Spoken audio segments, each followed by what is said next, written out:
कन्नौज में एक दासी पति ब्राह्मण रहता था। उसका नाम अजामिल था। यह अजामिल बड़ा शास्त्रज्ञ था। शील, सदाचार और सद्गुणों का तो यह खजाना ही था। ब्रह्मचारी, विनयी, जितेंद्रिय, सत्यनिष्ठ, मंत्रवेत्ता और पवित्र भी था। इसने गुरु, संत महात्माओं सबकी सेवा की थी। एक बार अपने पिता के आदेशानुसार वन में गया और वहां से फल फूल समिधा तथा कुश लेकर घर के लिए लौटा। लौटते समय इसने देखा कि एक व्यक्ति मदिरा पीकर किसी वेश्या के साथ विहार कर रहा है। वेश्या भी शराब पीकर मतवाली हो रही है। अजामिल ने पाप किया नहीं, केवल आंखों से देखा और काम के वश हो गया। अजामिल ने अपने मन को रोकने की बहुत कोशिश की, लेकिन नाकाम रहा। अब यह मन ही मन उसी वेश्या का चिंतन करने लगा और अपने धर्म से विमुख हो गया। अजामिल सुंदर सुंदर वस्त्र, आभूषण आदि वस्तुएं जिनसे वह प्रसन्न होती ले आता। यहां तक कि इसने अपने पिता की सारी संपत्ति देकर भी उसी कुलटा को रिझाया। ये ब्राह्मण उसी प्रकार की चेष्टा करता जिससे वह वेश्या प्रसन्न हो। इस वेश्या के चक्कर में इसने अपने कुलीन नवयुवती और विवाहिता पत्नी तक का परित्याग कर दिया और उस वेश्या के साथ रहने लगा। इसने बहुत दिनों तक वेश्या के मल समान अपवित्र अन्न से अपना जीवन व्यतीत किया और अपना सारा जीवन ही पापमय कर लिया। यह कुबुद्धि न्याय से, अन्याय से, जैसे भी जहां कहीं भी धन मिलता वहीं से उठा लाता। उस वेश्या के बड़े कुटुंब का पालन करने में ही यह व्यस्त रहता। चोरी से, जुए से और धोखा ठगी से अपने परिवार का पेट पलटा था। एक बार कुछ संत इसके गांव में आए। गांव के बाहर संतों ने कुछ लोगों से पूछा कि भैया, किसी ब्राह्मण का घर बताइए, हमें वहां पर रात गुजारनी है। इन लोगों ने संतों के साथ मजाक किया और कहा, संतों, हमारे गांव में तो एक ही श्रेष्ठ ब्राह्मण है जिसका नाम है अजामिल, और इतना बड़ा भगवान का भक्त है कि वह गांव के अंदर नहीं रहता, गांव के बाहर ही रहता है। अब संत जन अजामिल के घर पहुंचे और दरवाजा खटखटाया। भक्त अजामिल, दरवाजा खोलो। जैसे ही अजामिल ने दरवाजा खोला तो संतों के दर्शन करते ही मानो आज अपने पुराने अच्छे कर्म उसे याद आ गए। संतों ने कहा कि भैया, रात बहुत हो गई है, आप हमारे लिए भोजन और सोने का प्रबंध कीजिए। अजामिल ने स्वादिष्ट भोजन तैयार करवाकर संतों को भोजन करवाया। जब अजामिल ने संतों से सोने के लिए कहा तो संत कहते हैं, भैया, हम प्रतिदिन सोने से पहले कीर्तन करते हैं। यदि आपको समस्या ना हो तो हम कीर्तन कर लें। अजामिल ने कहा, आप ही का घर है महाराज, जो दिल में आए सो करो। संतों ने सुंदर कीर्तन प्रारंभ किया और उस कीर्तन में अजामिल बैठा। सारी रात कीर्तन चला और अजामिल की आंखों से खूब आंसू गिरे हैं, मानो आज आंखों से आंसू नहीं पाप धुल गए हैं। सारी रात भगवान का नाम लिया। जब सुबह हुई, संत जन चलने लगे तो अजामिल ने कहा, महात्माओं, मुझे क्षमा कर दीजिए, मैं कोई भक्त वक्त नहीं हूँ, मैं तो एक महापापी हूँ। मैं वेश्या के साथ रहता हूँ और मुझे गांव से बाहर निकाल दिया गया है। केवल आपकी सेवा के लिए मैंने आपको भोजन करवाया, नहीं तो मुझसे बड्ढा पापी कोई नहीं है। संतों ने कहा, अरे अजामिल, तूने ये बात हमें कल क्यों नहीं बताई? हम तेरे घर में रुकते ही नहीं। अब तूने हमें आश्रय दिया है तो चिंता मत कर। ये बता, तेरे घर में कितने बालक हैं? अजामिल ने बता दिया कि महाराज 9 बच्चे हैं और अभी ये गर्भवती है। संतों ने कहा कि अब के जो तेरे संतान होंगी वो पुत्र होगा और तू उसका नाम नारायण रखना। जा, तेरा कल्याण हो जाएगा।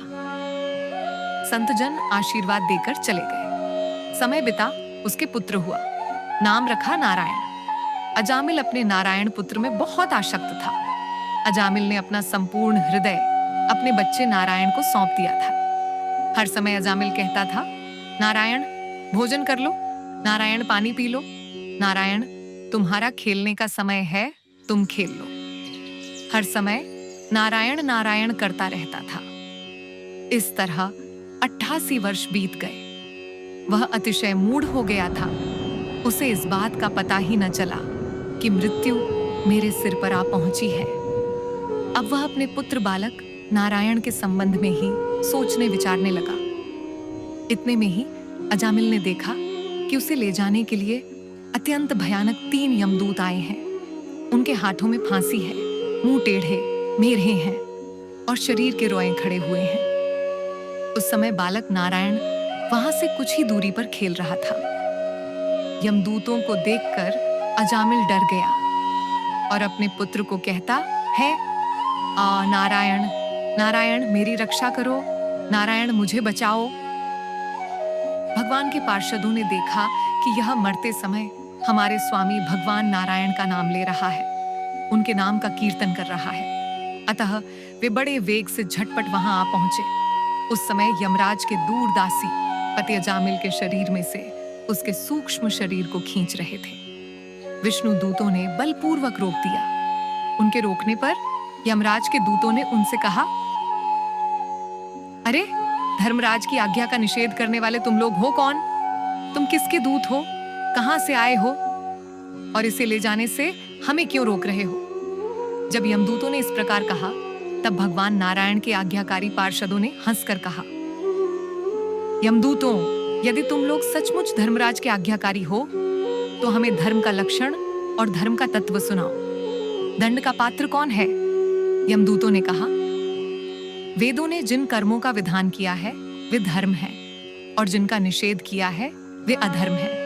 वेद स्वयं भगवान के स्वरूप हैं। वे उनके स्वाभाविक श्वास प्रश्वास एवं स्वयं प्रकाश ज्ञान है, ऐसा हमने सुना है। पाप कर्म करने वाले सभी मनुष्य अपने अपने कर्मों के अनुसार दंडनीय होते हैं। भगवान के पार्षदों ने कहा, यमदूतों, यह बड़े आश्चर्य और खेद की बात है कि धर्मजों की सभा में अधर्म प्रवेश कर रहा है, क्योंकि वहां निरपराध और अदंडनीय व्यक्तियों को व्यर्थ ही दंड दिया जाता है।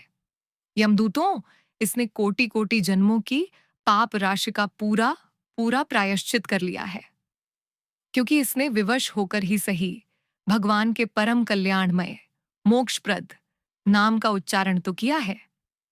जिस समय इसने नारायण इन 4 अक्षरों का उच्चारण किया, उसी समय केवल उतने से ही इस पापी के समस्त पापों का प्रायश्चित हो गया। चोर, शराबी, मित्रद्रोही, ब्रह्मघाती, गुरुपत्नीगामी, ऐसे लोगों का संसर्गी, स्त्री, राजा, पिता और गाय को मारने वाला, चाहे जैसा और चाहे जितना बड़ा पापी हो, सभी के लिए यही इतना ही सबसे बड़ा प्रायश्चित है कि भगवान के नामों का उच्चारण किया जाए, क्योंकि भगवान नामों के उच्चारण से मनुष्य की बुद्धि भगवान के गुण, लीला और स्वरूप में रम जाती है और स्वयं भगवान की उसके प्रति आत्मीय बुद्धि हो जाती है। तुम लोग अजामिल को मत ले जाओ, इसने सारे पापों का प्रायश्चित कर लिया है, क्योंकि इसने मरते समय भगवान के नाम का उच्चारण किया है। इस प्रकार भगवान के पार्षदों ने भागवत धर्म का पूरा पूरा निर्णय सुना दिया और अजामिल को यमदूतों के पाश से छुड़ाकर मृत्यु के मुख से बचा लिया। भगवान की महिमा सुनने से अजामिल के हृदय में शीघ्र ही भक्ति का उदय हो गया। अब उसे अपने पापों को याद करके बड़ा पश्चाताप होने लगा। अजामिल मन ही मन सोचने लगा, अक्याम, अरे मैं कैसा इंद्रियों का दास हूं। मैंने एक वेश्या के गर्भ से पुत्र उत्पन्न करके अपना ब्राह्मणत्व नष्ट कर दिया। ये बड़े दुख की बात है। धिक्कार है, मुझे बार बार धिक्कार है। मैं संतों के द्वारा निंदित हूं, पापात्मा हूं। मैंने अपने कुल में कलंक का टीका लगा दिया। मेरे माँ बाप बूढ़े और तपस्वी थे, मैंने उनका भी परित्याग कर दिया। ओह, मैं कितना कृतज्ञ हूं। मैं अब अवश्य ही अत्यंत भयावने नरक में गिरूंगा, जिसमें गिरकर धर्मघाती पापात्मा कामी पुरुष अनेकों प्रकार की यमयातना भोगते हैं। कहाँ तो मैं महाकपटी, पापी, निर्लज्ज और ब्रह्मतेज को नष्ट करने वाला, तथा कहाँ भगवान का वह परम मंगलमय नारायण नाम। सचमुच मैं तो कृतार्थ हो गया। अब मैं अपने मन, इंद्रिय और प्राणों को वश में करके ऐसा प्रयत्न करूंगा कि फिर अपने को घोर अंधकारमय नरक में न डालूं। मैंने यमदूतों के डर अपने पुत्र नारायण को पुकारा और भगवान के पार्षद प्रकट हो गए। यदि मैं वास्तव में नारायण को पुकारता तो क्या आज श्री नारायण मेरे सामने प्रकट नहीं हो जाते? अब अजामिल के चित्त में संसार के प्रति तीव्र वैराग्य हो गया। वे सबसे संबंध और मोह को छोड़कर हरिद्वार चले गए। उस देवस्थान में जाकर वे भगवान के मंदिर में आसन से बैठ गए और उन्होंने योग मार्ग का आश्रय लेकर अपनी सारी इंद्रियों को विषयों से हटाकर मन में लीन कर लिया और मन को बुद्धि में मिला दिया। इसके बाद आत्मचिंतन के द्वारा उन्होंने बुद्धि को विषयों से पृथक कर लिया तथा भगवान के धाम अनुभव स्वरूप पर ब्रह्म में जोड़ दिया। इस प्रकार जब अजामिल की बुद्धि त्रिगुणमयी प्रकृति से ऊपर उठकर भगवान के स्वरूप में स्थित हो गई, तब उन्होंने देखा कि उनके सामने वे ही चारों पार्षद जिन्हें उन्होंने पहले देखा था खड़े हैं। अजामिल ने सिर झुकाकर उन्हें नमस्कार किया। उनका दर्शन पाने के बाद उन्होंने उस तीर्थ स्थान में गंगा के तट पर अपना शरीर त्याग दिया और तत्काल भगवान के पार्षदों का स्वरूप प्राप्त कर दिया। अजामिल भगवान के पार्षदों के साथ स्वर्णमय विमान पर आरूढ़ होकर आकाश मार्ग से भगवान लक्ष्मीपति के निवास स्थान वैकुंठ को चले गए।